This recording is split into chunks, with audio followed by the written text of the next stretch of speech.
Bonjour à tous, bienvenue sur Buzz TV. Alors Marc Bata explique qu'il ne comprend pas pourquoi sa femme se fait insulter parce qu'elle retire et remet son voile.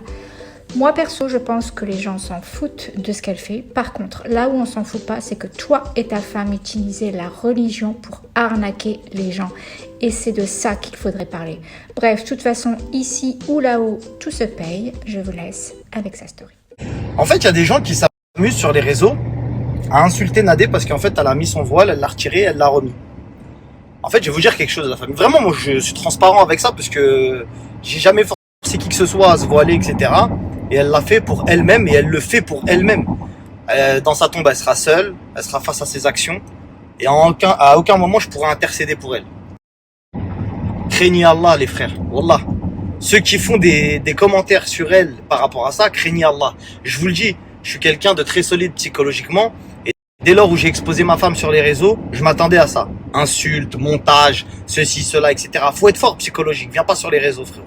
C'est comme un joueur de foot. Tu rentres sur le terrain, t'es prêt à aller au front, frérot. Sinon, tu viens pas, tu restes chez toi et t'as pas un profil public et t'es pas influenceur. Influenceur, c'est les risques du métier. Tu croyais quoi? Que t'allais venir parler, prendre des sous et c'est tout? Non, frérot. Faut manger la gamelle de temps en temps. Tu vois, faut se manger 2-3 baffes, etc. Ça fait partie du taf. Les gens ont tendance à voir que les belles voitures, la belle vie. Non, bah ça aussi, ça fait partie. T'es prêt, toi, à te faire insulter comme ça toute la journée? Je sais pas. Mais peu importe. C'était pas là où je voulais en venir. Je voulais vraiment en venir au fait de craindre Allah par rapport à ça. La majorité de ces gens-là accusent indirectement, elle, moi, etc. Faux musulmans. Je sais pas, moi, j'insulte pas les gens. Je suis pas dans le harcèlement. Je suis pas dans le, tu vois. De toutes les façons, il y a que les gens, entre guillemets, qui veulent voir ce qu'ils ont envie de voir, qui verront qui est qui. Viendra un temps où on prendra, voilà, le véridique en menteur et le menteur en véridique. Je pense être en plein dedans. Je vous dis la vérité. On préfère écouter des gens qui insultent des femmes, qui insultent des mères de famille, etc. plutôt que d'écouter des gens, je sais pas, qui te font rien d'extraordinaire. Bref, je voulais faire une petite story pour toutes les femmes, les filles qui se voilent, pour leur dire, tenez bon courage, ne lâchez pas. Bon nombre de filles, moi, quand j'ai commencé à m'intéresser à l'histoire du voile par rapport à Nadé, quand elle l'a retiré la première fois, il y a beaucoup de filles qui m'envoient un message qui nous dit, ma soeur, moi aussi je l'ai retiré, etc. C'est trop dur, c'est une dinguerie. La société dans laquelle on vit, on vous apprend, et en tout cas, on vous montre que la femme doit être belle, coquette, etc. Ce qui ne veut pas dire que voilée, elle ne peut pas l'être.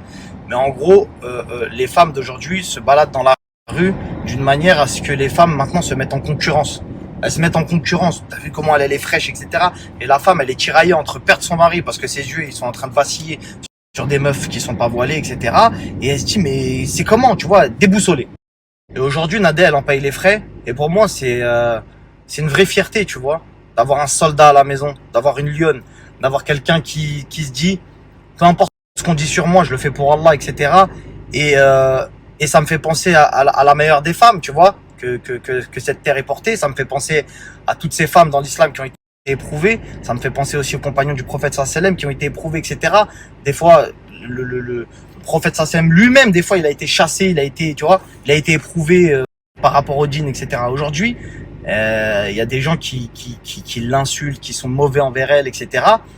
Et je me dis, tu vois, je dis, c'est ma femme. C'est quand j'ai vu que l'islam a été critiqué que j'ai voulu me convertir. Ça veut tout dire. Aujourd'hui, elle porte le voile. Alhamdulillah, tu vois, elle le porte pour elle. Elle le porte pas pour moi. Elle sait pourquoi elle le porte. Tu vois ce que je veux dire? Et aujourd'hui, c'est sa fierté. Elle en est fière, tu vois. C'est un travail qu'elle fait sur elle-même. Et je vous le dis, mesdames, mesdemoiselles qui me regardaient peut-être et qui se disent à un moment, j'aimerais le porter, etc.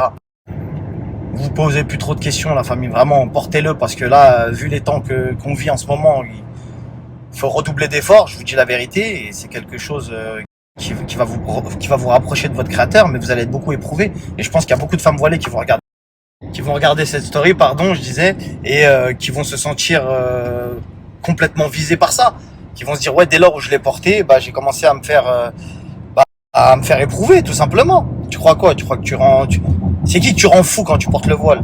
Shaitan, frère. Quand tu le portes pas, t'es déjà, tu vois, t'as plus rien à gratter. Pour lui, entre guillemets. Bien sûr, t'auras toujours à gratter, va essayer. Mais frère, l'effort du voile, c'est un gros poids, tu vois ce que je veux dire? C'est un très très gros poids de dire adieu à sa féminité au grand jour. Tu vois ce que je veux dire? Et d'autant plus quand les sœurs, elles sont belles et qu'elles se voilent, la récompense pour moi, je pense, frère, c'est incroyable. Des fois, je vois des femmes voilées, je me dis, ah ouais, frère, machallah, tu vois, c'est l'effort, il doit être là. Tu vois, elles voient la concurrence dehors, elles se disent, ouais, frère, si, des fois, je sais, peut-être dans leur tête, elles se disent quoi, certaines femmes voilées, si j'enlève mon voile, wallah, je les éteins. Tu vois ce que je veux dire? Wallah, c'est grave gaulerie. Mais bon, faut se dire la vérité, c'est un atout de ouf, les cheveux pour une femme. Tu vois ce que je veux dire? Et donc voilà, mais sachez que c'est pas un parcours facile. Et les femmes qui se tendent vers ça savent de quoi je parle. C'est pas un acte qui est facile. Le pas vers ça, il est très très difficile. Mais qu'Allah vous assiste, qu'Allah vous donne le courage, mes sœurs, vraiment de franchir ce pas-là. Et même pour celles, parce qu'il y en a beaucoup plus que ce que je pensais, qui ont fait la marche arrière, ne vous dites pas, je pourrais pas y retourner. Wallah.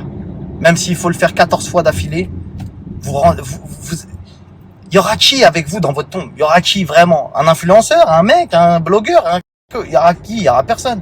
Personne. Vous serez seul, solo, face à vos actions. Solo, seul. Faut apprendre à vivre seul, la famille, seule. Voilà.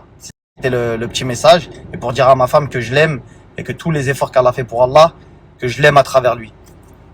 Je t'aime, ma femme.